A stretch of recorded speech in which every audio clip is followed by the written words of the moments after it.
Welcome to the Teacher's Compass podcast.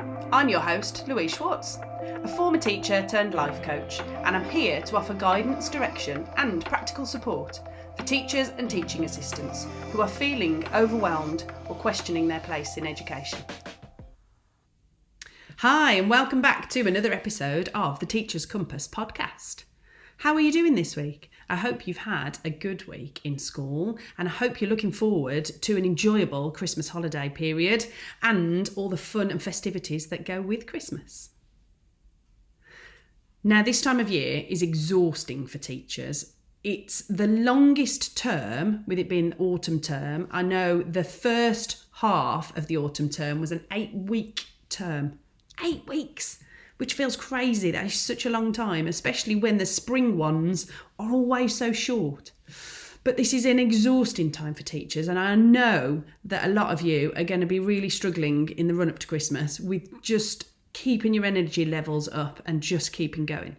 Which is why I wanted to talk to you on today's podcast about self-care and how that isn't a selfish thing to think about, how actually it is something that you should be putting at the top of your to-do list. And it's something that helps you as a teacher, but also helps your students. Because if you are on top form and you are feeling energised and ready to go, then that transfers into them, their day and their learning.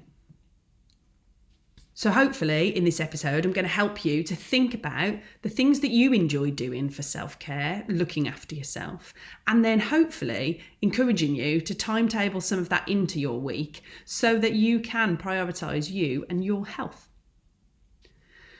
So I think this word self-care gets sort of bandied around social media and around, TV and radio and things. And sometimes the first thing you think about when you hear that word self-care is looking after yourself is a little bit selfish, isn't it? Putting yourself first is a bit selfish. It's not something that you should do, putting yourself first.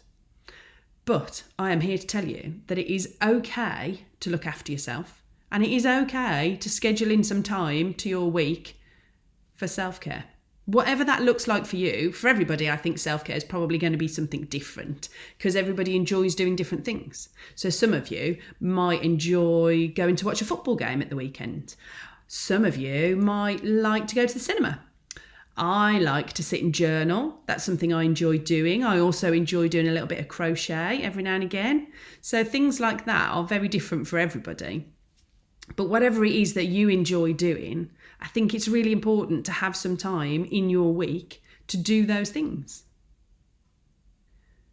We all know how stressful school can get, especially this time of year. There's so many things to be done. There's deadlines coming up that you need to do in terms of work, assessment, data. All of that needs to be done. And at the same time, you've got Christmas coming up, so children potentially are going to be even more excited. If you work in a primary school, you might be working on nativities. If you're in a secondary school, you might be thinking about carol services or concerts or other things that happen at this time of year that are going to put even more pressure on your workload. It's acceptable to say, yes, I've got a lot of things on, I'm exhausted, and I need to make some time for myself. It is perfectly okay to do that. And actually, I would really encourage all of you to do that, to think about how you're going to carve that time out for yourself, what it is that you enjoy doing, so that you can actually spend some time doing that. And then that will help you to feel energized and feel positive because you've done some things in your week that you've really enjoyed doing. Think about your normal everyday. Okay, so Monday to Friday, you're getting up, getting ready for school. I think it's really important to just take 5 or 10 minutes in a morning before all the craziness starts to just find a little bit of time to think about what you're grateful for, what you've got that actually means the world to you, and focus on that to set you up for a positive day. So the first thing I always do in the morning is I get up and I go and take my dog for a walk. Now, when we first had the dog, nearly 9 years ago, it was something that I resented doing because it was just something else to add to the list of things that I needed to do. But actually, it didn't take me long to realise that little bit of time taking the dog out for a walk was a great opportunity for me to just get lost in my own thoughts and to think about what I'd enjoyed doing that particular day or week and what things I'd got coming up that I was looking forward to. And it just gave me a little bit of time to process my thoughts. It kind of forced me to do that because when you're walking the dog, unless you're walking with somebody else, there's not really anybody else to talk to, is there? Well, I do talk to the dog sometimes, but it doesn't really give me very much sense back. So actually having that bit of time to myself to just sit with my thoughts and think has been really, honestly, it's been brilliant for me. So I know not everybody has a dog, but you could set yourself up and just say, right, I'm going to go on a quick sort of 10-15 minute walk around the block in the morning, just to give me that time to find my thoughts, think about what I'm going to do today, what I'm going to look forward to, and to set yourself up with those sort of positive affirmations in the morning to get you going on your day. Now, after I get back from my dog walk, normally all hell breaks loose. It's crazy busy, the kids are doing breakfast, they're a bit older now, so they're getting themselves ready. But previously, that sort of time then when I got back from a dog walk just sort of started off the craziness. So which is why I always appreciate that little bit of time in the morning before everything gets a bit mad to just kind of have some time to myself and have a few thoughts to myself. So maybe tomorrow morning, when you get up in the morning, just give yourself an extra 5 or 10 minutes to just be with your thoughts, think about what you're grateful for, what things you enjoy, and the happiness that you've got in your life. Focus on those positive things as soon as you wake up. And it should give you a more positive outlook for the rest of your day. It could be worth doing that throughout your day as well. If you get just a couple of minutes in the day where you've got a little bit of time to just stop and think, even if it's just 2 or 3 minutes. So change over between lessons or whilst the children are out at break time. Instead of having that mad rush round, right, you've got to get to the photocopier or you just need to go in to speak to somebody, just give yourself 2 minutes. It's not a very long space of time, 2 minutes, but sometimes just giving yourself that 2 minutes to just be calm, be still and enjoy some peace gives you the rest of the day in a more positive outlook. It really helps me to just focus on what I'm happy about and what brings me joy. It could be at a lunchtime that you have a couple of minutes where you just go for a quick walk around the block. You might just pop out to your car for a couple of minutes sitting in peace and quiet. Doesn't have to be a very long time, but if you allow yourself just those couple of minutes, it sort of breaks the craziness of your working day. We all know as teachers that it's non-stop. As soon as you get in, you're literally on the go until the moment you leave or sometimes the moment you get into bed. Giving yourself just small little breaks throughout the day should sort of allow your mind to relax a little and have that peace so that you can go again. Try it tomorrow. Go for a walk around the block and just see if it gives you that feeling of relaxation in the middle of your day. Now, sometimes as teachers, one thing that we neglect is food and drink. Okay, quite often, do you make a cup of coffee first thing in the morning and then by break time you think, oh gosh, I've made that coffee and it's gone cold? I never think that because I don't drink coffee. But I always made sure when I was teaching that I had a water bottle with me, especially as a music teacher. If you're singing, even as a teacher of any subject, when you're talking all day, you need to make sure that you're looking after yourself and you're staying hydrated. So if you don't have a water bottle, put one on your Christmas list so that when you are in your classroom, you've always got access to a drink of water or a drink of squash, whatever you want to have, but just make sure you're looking after yourself and you've got that drink with you so that you can stay hydrated. I know sometimes that means you're going to have to pop to the toilet, but shout somebody next door to just come and kind of look in on your class or ask your TA, can I just pop to the toilet? It's okay. You're allowed those couple of minutes. But make sure you look after yourself. Do you take time to sit and eat lunch? I'm guessing most of you have just said no. Some of you might say, well, sometimes. But I know a lunchtime break for a teacher is quite often catch-up time.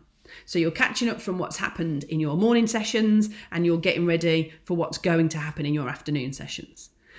But it is okay to say, I'm just going to have 10 minutes to sit down and eat my lunch. You don't have to spend your entire lunchtime working. Prioritise what needs to be done during that time. Get that done, and then make sure you've got time to sit and eat your lunch. Okay? It is not healthy to ignore what your body's asking for. It needs food for energy. And if you don't give any food at lunchtime to your body, by the time you get to the end of the day, you are going to have run out of energy and there's not going to be anything left. So make sure you carve out that time in your lunch break to sit and eat your lunch, whatever that may be, whether it's a sandwich or a salad or a pasta, whatever you've got for your lunch, sit down and enjoy it instead of constantly getting that work done during your lunch break. Take your time to sit and eat. Something else you can do in your day-to-day life is to have a stop time. So if you stay at school to get all of your work done, give yourself a time where you're going to leave by. Okay, so today I need to get done X, Y, Z. I'm going to be leaving at the very latest by this time.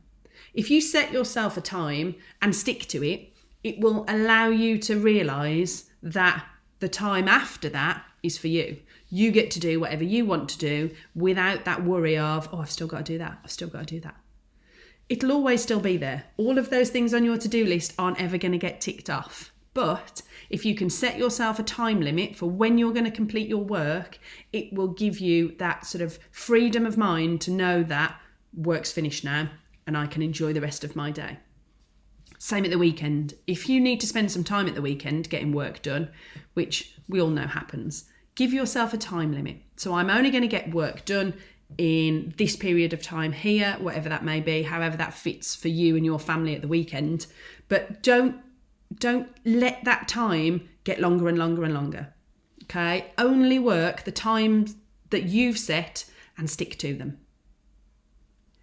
I always found it difficult to fit in any physical exercise while I was teaching because I just sort of thought, I don't have time. It doesn't have to be an hours long workout. But maybe when you finish school and you've got to your time limit and you've said, right, I've finished now, enough is enough. Maybe just go out for a little bit of a walk. A 10-minute walk will clear your mind and will give you a space to exercise your body and get out any of that tension that you might be feeling so that you can enjoy the rest of your evening doing whatever it is that you want to do. I also find that sometimes when I get into bed, if I've done a little bit of exercise and I've been for a walk, it helps me to relax and I definitely sleep better. So if something like that helps you to sleep better, timetable it into your day. Sleep's just as important as the food that we eat or the choices that we make. Having enough sleep allows your body and your mind to function at optimum levels. I never used to sleep that well when I was teaching. Very rarely would I get more than sort of 6 hours of sleep, which for me, I found that isn't enough. I need 7 to 8 hours sleep to be able to function and not feel exhausted. So one of the things that I've stopped doing is checking my phone when I go upstairs to bed. So I quite often sit in an evening, we watch the telly and I sit and play on my phone. I'm checking social media, I'm on Pinterest, I'm doing different things on my phone whilst we watch the telly. But when we go upstairs, I plug my phone in, I put it face down on the bedside table and then I don't look at it again. I've been reading a book at bedtime, which has really helped my mind to relax and also has meant that my sleep is better now than it ever has been, which is great. And it really does make me feel like I'm energised in the morning because I've had enough sleep. I'm not very good at reading more than a couple of pages though. I tend to read maybe 3-4 pages and I can already feel my eyes are getting heavy and I'm falling to sleep. But that little bit of time where I'm not on my phone and I haven't got that kind of buzz of blue light energy going through my eyes and through my brain, it just allows my mind to switch off. So have a think about your bedtime routine. If you're not getting enough sleep, could putting your phone on charge downstairs be an option to take that distraction away? Reading a book at bedtime is by far a better way to relax and to let your mind relax in order to get a good night's sleep. Now, sometimes making these changes to your everyday life can feel a little bit kind of overwhelming because there's so many things that you want to change. Something I've learned about this year is habit stacking, where you combine a new habit with an old habit that you've got. And then when you are doing the two together, the new habit automatically becomes another habit in your daily life because you've stacked it on top of another habit. So an example of this is like I've just talked about with my phone. My new habit is not to look at my phone when I get into bed. So what I try to do is when I get into bed, plug my phone in, I turn it over so that I'm not tempted to look at it and it's something that's done and it's finished and I've put it down. Now, I guess you could say I probably should charge my phone outside of the bedroom. A lot of people do that these days. I tend to use my phone as an alarm to wake me up in the morning. So I do need my phone next to my bed. Maybe I should go back to one of those old-fashioned 90s alarm clocks by the side of the bed that you have to smack the button on the top when you want it to turn off. But trying to stack those habits together really helps because it's something that you do. So getting into bed at a bedtime, I put my pajamas on and I get into bed. That's my habit. So plugging my phone in and turning it over and not looking at it once I've got into bed is my new habit. Is there something you can do this week to build a new habit that you could stack on top of an old habit? Over time, all of these little things that we do to take care of ourselves then add up to long-term self-care. So if you can focus on looking after yourself a little bit each day, then you think about that over the course of 6 months, how much time you'll have spent looking after yourself and working on being a happy person, being a fulfilled person, and being a person that's got the energy and the positivity to carry on in that classroom, giving those children the best education that they can get. All of those little habits are really going to help you to be that awesome teacher that you are. At the moment, you're probably just feeling like you're an exhausted teacher. But if you can work on looking after yourself, even if it is just taking 5 or 10 minutes for yourself in the morning, or stacking those habits and making a new habit that will look after you and give you the time that you need, all of those things are definitely going to help you moving forward to be a happier person. So what are you going to do for yourself this week? What is one new habit that you're going to see if you can build into your day that takes care of you? So one thing that I'm going to work on is filling in my journal in an evening.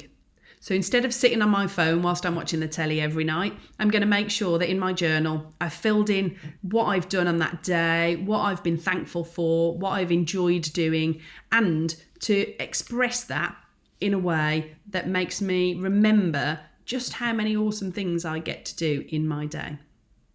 So I'm going to fill in my bullet journal and I'm going to write down my thoughts and I'm going to have that as my new habit sitting on the sofa in an evening instead of playing on my phone.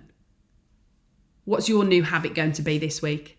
Let me know on whichever social media channel you use, whether that's Facebook or TikTok or Instagram. Let me know what your new habit's going to be this week. That's going to be your self-care habit for this week.